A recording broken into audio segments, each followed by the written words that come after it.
एक आध्यात्मिक धर्मगुरूशी मुलाखत घेणार आहोत, त्यांच्याशी बोलणार आहोत.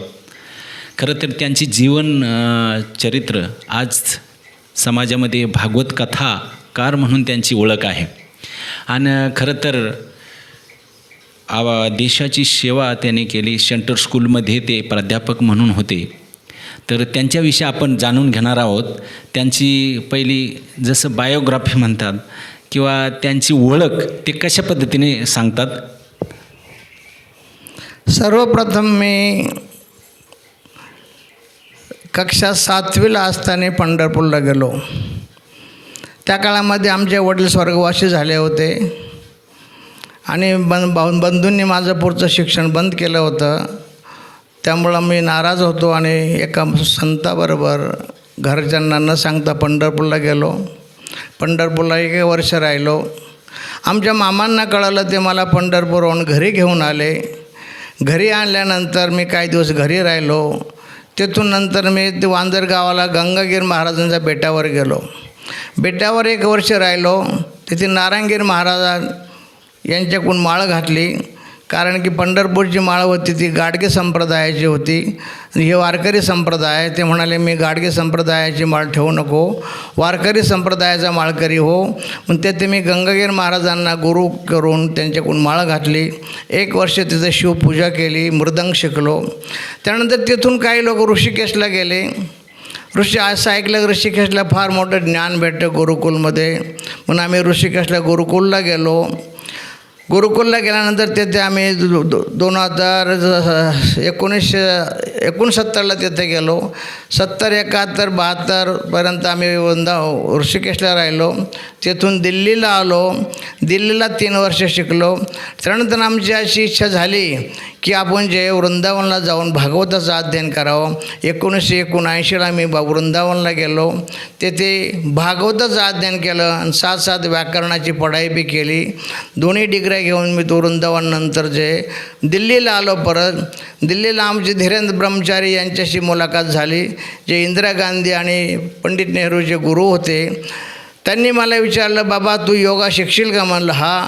मग त्यांनी योगा शिकण्यासाठी मला काश्मीरला पाठवलं. 1 वर्ष काश्मीरला योगाची ट्रेनिंग केली. त्यानंतर त्यांनी मला केंद्रीय विद्यालयामध्ये सर्व्हिससाठी माझ्यासाठी शिफारस केली. तेथे कमिशनर पवार साहेब होते. पवार साहेबांनी मला केंद्रीय विद्यालयामध्ये योग शिक्षक म्हणून नियुक्तीपत्र दिलं. केंद्रीय विद्यालय नंबर 1 हिंडन एअरपोर्ट UP. माझा प्रारंभ तिथून नोकरीला 1981ला झाला. त्यानंतर 81पासून 91पर्यंत मी दिल्लीमध्ये नोकरी केली. 1984ला माझं लग्न झालं. 84 नंतर 1991ला मी ट्रान्सफर म्हणून केंद्रीय विद्यालय रेंजल येथे आलो. येथे आल्यानंतर मी सर्व्हिस केली 1991पासून 2014पर्यंत. त्या काळामध्ये माझी एक मुलगी आणि मुलगा यांचं प्राकट्य झालं, यांचा जन्म झाला, यांचं शिक्षण माझ्याबरोबर होऊ लागलं.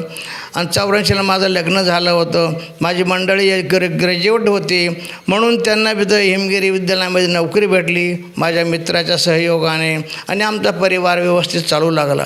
1914ला मी रिटायर झाल्यानंतर भैरवनगरला एक छोटंसं घर बांधलं. तेथे राहू लागलो आणि अध्यात्म प्रवृत्ती असल्यामुळे मी सत्यनारायण वगैरे ग्रहपूजा हे सारे कार्यक्रम करत होतो. लोक मला भेटायला येऊ लागले. तेथे जागा लहान आहे आणि पार्किंगची व्यवस्था नव्हती. म्हणून आम्हाला असं वाटलं की आपण चांगल्या ठिकाणी मोठी जागा घेऊन अशा ठिकाणी आश्रमाची व्यवस्था करू ज्या ठिकाणी पार्किंगची व्यवस्था असेल. त्यासाठी आम्ही मौजनगरला आलो, ज्याला आज मौजनगर म्हणतात. येथे हा प्लॉट पाहिला पेट्रोल लाईन शेजारी. आणि आम्हाला असं कळलं की हा संतोष मौजे साहेबांचा आहे.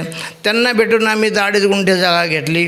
इथे 2 BHK घर बांधलं आणि मातेचं मंदिर बांधलं. 1915ला संतोष मौजे यांच्या हस्ते या मातेच्या मूर्तीचे ते प्राणप्रतिष्ठा केली आणि तेव्हापासून सतत माझी सेवा अर्चना चालू आहे. 2014ला रिटायर झाल्यानंतर जो काही पैसा भेटला तो सर्व काही म्हणे या मंदिरा आणि या आश्रमासाठी लावलेला आहे आणि मातेची सेवा चाललेली आहे. त्यानंतर भागवत मी वृंदावनला शिकलो होतो. भागवतावर प्रवचन लिहिण्यासाठी मला सर्वप्रथम मी हिंदीमध्ये लिहिलं 3 वर्ष.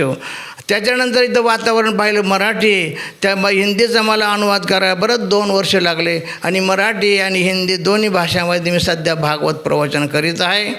आणि तो आम्हाला पंडित साहेब, रणसिंग साहेब या अशा लोकांची मदत भेटल्यामुळं प्रत्येक वर्षी ती भागवत कथा चाललेली आहे. खरं तर सरांनी जवळजवळ 5 मिनटामध्ये त्यांचा पूर्ण परिचय दिला. आता आपण आध्यात्मिक प्रवृत्तीमध्ये वळणार आहोत. आता तुम्हाला ह्या अध्यात्माची प्रवृत्ती वृंदावनमध्ये सुरू झाली. मग सर, ज्या वेळेला आज समाजामध्ये चालू आहे की अध्यात्म, ज्या वेळेला सायन्स ज्या ठिकाणी संपतं त्या ठिकाणी अध्यात्म सुरू होतं. म्हणजे एक तर इष्ट मिले मन मिले, मिले भजन रसरीती. म्हणजे आपण गुरु बी केला. आपल्या गुरुवर्यांचं नाव सरळ कळेल का? माझे गुरुवर हे नारायणगिरी महाराज, गंगागिरी महाराज बेट वांजरगाव. अच्छा सर, एक संप्रदाय कोणता आहे? वारकरी संप्रदाय. अच्छा, वारकरी संप्रदाय. आता जसं वारकरी संप्रदायातून पुन्हा वृंदावननंतर कृष्णलीलामध्ये तुम्हाला ज्यादा फरक पडला. कृष्णलीला तुम्हाला आवडू लागली आणि तुमचं हृदय कृष्णप्रेमामध्ये वाहू लागलं आणि तुम्ही त्यावेळेला भागवत कथेची सुरुवात केली. जी, वृंदावनला मी कृष्णलीला पाहिली होती ऋषिकेशला. ती कृष्णलीला 8 दिवस चालली होती. 8 दिवस मी आद्य श्रद्धेने कृष्णलीलेचं दर्शन केलं, ऐकलं आणि कृष्ण भक्ती म्हणजे माझी कृष्ण भक्तीला माझं मन वळू लागलं. त्यासाठी मी वृंदावनला गेलो आणि वृंदावनला भिक्षा मागून खायचं आणि कृष्णलीला ऐकायची. 1972-73ला ती जी बाल्यकाळाची कृष्णलीलाची छाप माझ्या हृदयामध्ये पडली. ती अजून बी नोकरी करताना बी होती. अधूनमधून जेव्हा मी सत्यनारायण कथा करायचो नोकरी करत असताना, तेव्हा पण मी कृष्णलीलेचं वर्णन करत होतो आणि रिटायरमेंटनंतर तर मी कृष्ण भक्तीला समर्पित झालो. खरं तर सर, वृंदावन आपण वळलेलं आहे. सगळ्यात संत महात्मे म्हणून गेले, वेद शास्त्र प्रमाण म्हणून गेले. हे वृंदावन ब्रह्मानी बनवलेलं नाही. हे वृंदावन चिदानंद आहे. ज्या वेळेला पृथ्वीतलावर कृष्णलीला होणार होती त्यावेळेला राधा राणीला ह्या ठिकाणी, ज्या वेळेला धर्तीवर वृंदावन कुंजवन असेल त्यावेळेलाच मी येईन म्हणून त्या ठिकाणी वृंदावन. आणि खरं सर, सगळ्यात महत्त्वाचं, आज आपण भक्तीचे अनेक प्रकार पाहतो. कर्मयोग आहे, सांख्यायोग आहे, भक्तियोग आहे. त्याच्यामध्ये तुम्हाला सगळ्यात चांगला योग, आता तुम्ही योग बी करताय, तर तुम्हाला सगळ्यात महत्त्वाचा याच्यामध्ये कोणता मार्ग चांगला सुलभ वाटतो भक्तीमध्ये, की समाजाला त्या ठिकाणी तुमचं जे वक्तव्य आहे ते आवडेल? मार्ग ईश्वर प्राप्तीसाठी भक्तियोग आहे, ज्ञानयोग आहे, हठयोग आहे, सांख्ययोग आहे, अनेक आहे. परंतु भक्ती मार्ग हा सर्वात सुगम आहे. श्रवणम कीर्तनम विष्णू स्मरणम पादसेवनम अर्चनम वंदनम दास्य सख्यम आत्मनिवेदनम, अशी जी 9दा भक्ती आहे, भक्तीचे 9 प्रकार आहे. त्यामध्ये जो सरळा भक्ती आहे, श्रवण भक्ती सर्वात उत्तम आहे. आणि भक्तीमध्ये भक्त हा जे समर्पित असतो, जेव्हा भक्त समर्पित ईश्वराला होतो तेव्हा ईश्वर त्याची मदत करतो. ज्ञानयोगामध्ये ज्ञानाला त्या ज्ञानाचा अभिमान असतो, तेव्हा त्याला देवाचं मदत भेटत नाही. देव त्याच्यावर एवढी कृपा करत नाही जेवढी भक्तावर करतो. ज्याप्रमाणे आई मोठ्या मुलापेक्षा लहान मुलावर जास्त ध्यान ठेवते, जास्त प्रेम करते, त्याप्रमाणे ज्ञानापेक्षा योगापेक्षा देव हा भक्तावर जास्त ध्यान ठेवतो, भक्ताचा लाड पुरवतो आणि भक्ताच्या साऱ्या गोष्टीची देव जे इच्छा त्याची इच्छा पूर्ण करतो, त्याची रक्षा करतो. भक्तियोग हा सर्वात उत्तम योग आहे. सर, आता भक्तियोगाबद्दल सगळ्यांनी सांगितलं. आता भक्तियोगामध्ये जसं अनेक साधना सांगितल्यात, भक्तियोगामध्ये नामस्मरण सगळ्यात छान सांगितले. म्हणजे नामस्मरणाबद्दल आपण काही बोलावं. नामस्मरण का नामस्मरण करावं? नामस्मरण ह्यासाठी करायचं आहे की नामाने नामी प्रगट होतो. कारण की ज्याप्रमाणे एक कुंभारीण या घासावरच्या किड्याला घेऊन येते आणि एका मातीमध्ये दाबून ठेवते आणि त्या किड्यावर ज्याला डंक मारते, त्याला भीती दाखवते आणि त्या किड्यामध्ये त्या भृंगीचा संपूर्ण भीती वाटते, भृंगी दिसते. मग 24 तास तो किडा त्या कुंभारणीचं चिंतन करून एके दिवशी तो किडा जो आहे, आळी जे आहे, ती कुंभारीण बनते. त्याप्रमाणे राम राम राम राम राम राम करता करता, कृष्ण कृष्ण करता करता, माता माता करता करता एक दिवस भक्त माता रूप होऊन जातो, कृष्ण रूप होऊन जातो.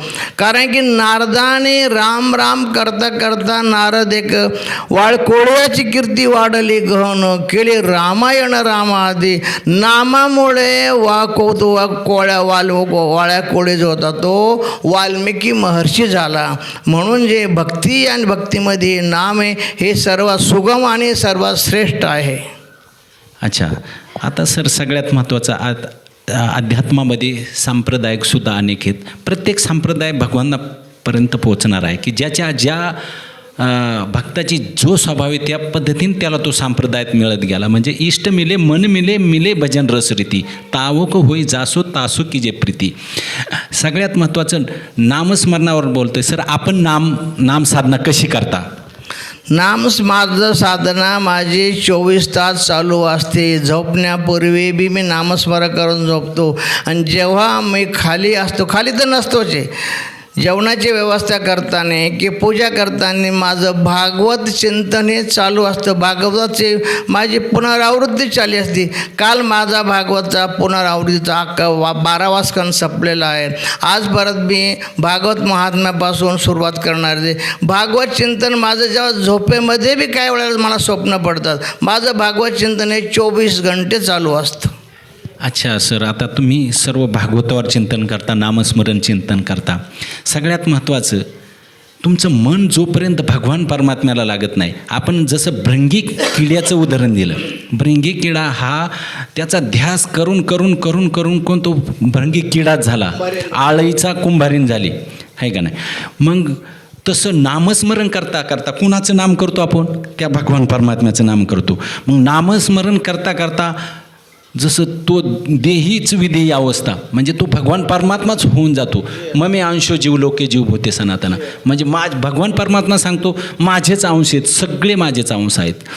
तर माझेच अंश जर आहेत तर भृंगी किडासुद्धा कुंभारीण होतो. म्हणून सगळ्यात महत्त्वाचं नाम साधना आहे असं आपल्या माध्यमातून कळतं. सर्व संत संप्रदायाच्या माध्यमातून नाम साधना करतात. मग कलियुगामध्ये नाम साधनाच का करावी?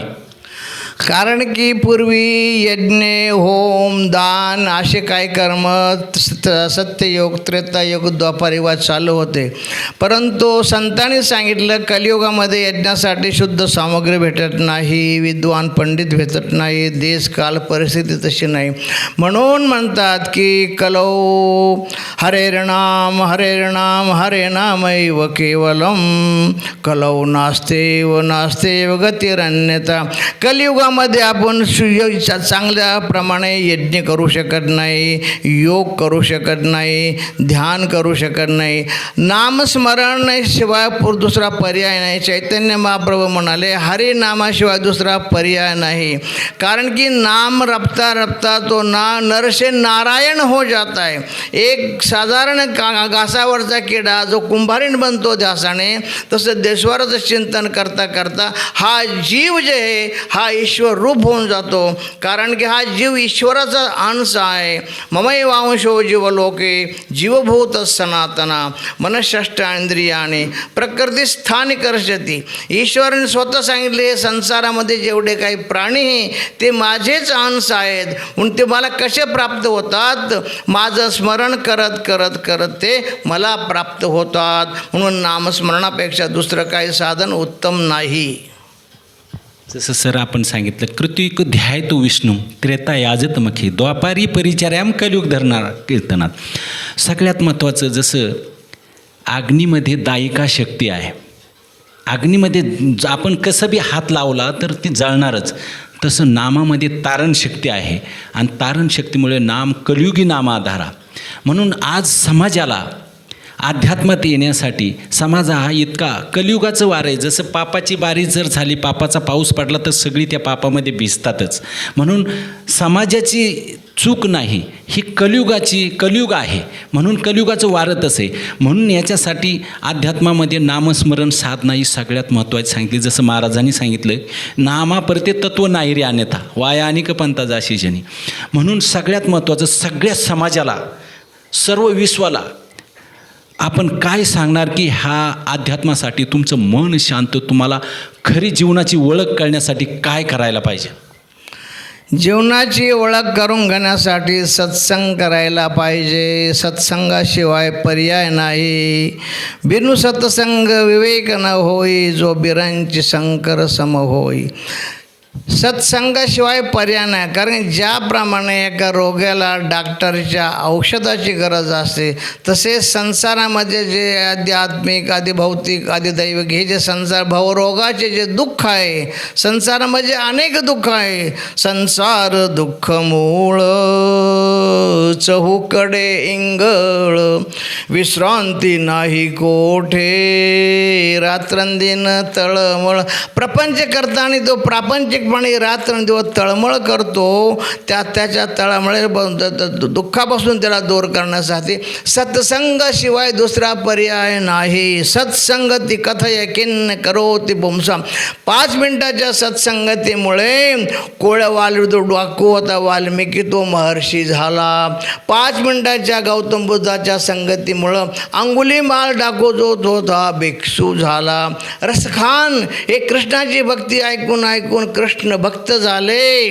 म्हणून जे कृष्ण भक्त नामस्मरण आणि भक्तीशिवाय पर्याय नाही. कारण की जे काही संसारात जेवढे दुःख आहे, डॉक्टरची दवा जी आहे ते टेम्पररी असते, साईड इफेक्ट करते. पण सत्संग जर ऐकून त्याचं मन बदललं, त्याच्या संसाराविषयी मोहभंग झाला, तर त्याला शांती भेटेल. आणि शांती ही सर्वांना पाहिजे.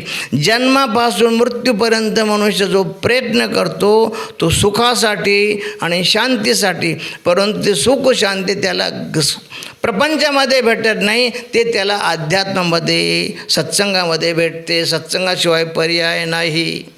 तुकोबाराय सांगतात की आपुला तो देव एक करून घ्यावा. सर, आपलं इष्ट काय आहे? आमचे इष्ट कृष्ण, दुर्गा माता. आपलं इष्ट कृष्णच दुर्गा माता आहे. म्हणजे सर्व एकोम बहुशाम. सगळ्यात महत्त्वाचं तर आपली साधना इथून पुढं समाजासाठी प्रेरणादायक ठरणार. आपण ह्या ठिकाणी इंटरव्ह्यूला खूप आपला अमूल्य समय दिला, त्याच्याबद्दल धन्यवाद. आज समाजामध्ये 9 तरुण आहेत. हे तरुण एक व्याभिचाराच्या पाठीमागं, कुठे हे दारू, हे असे म्हणजे वाईट वळणं लागत चाललेली आहे. याच्यापासून जर दूर व्हायचं असेल तर सरांनी सांगितलं की बिना सत्संगो विवेक न होई, रामकृपा बिना सुलभ. सत्संग केल्याशिवाय त्यांना विचार त्यांचा उत्पन्न होणार नाही. म्हणून समाजाला एक प्रेरणा देण्यासाठी ह्या मुलाखती घेतली आहे. सरांनी टाईम दिला, त्यांचं धन्यवाद. जय हिंद.